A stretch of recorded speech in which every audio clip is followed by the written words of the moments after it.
কোনো কারণে হতাশায় ভুগছেন, খুব ডিপ্রেসড লাগছে, মনে হচ্ছে ধুর সব কিছু ছেড়ে ছুড়ে অন্য কোথাও চলে যাই, থামুন। বিশ্বাস করুন, প্রত্যেকটা মানুষেরই এই ধরনের অনুভূতি জীবনে কাজ করছে। হয়তো কখনো কাজ করেছে বা কাজ করছে বা কখনো না কখনো কাজ করবে।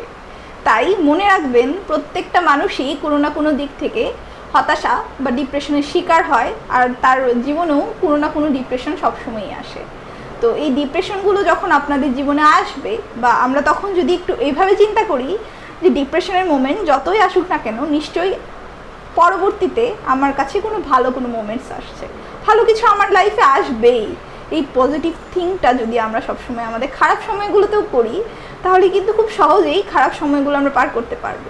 তাই ডিপ্রেসড হয়ে ডিপ্রেশন নিয়ে চিন্তা করে আরও ডিপ্রেসড হওয়ার চেয়ে ভালো একটু পজিটিভ কিছু ভাবা আর একটু আশা রাখা।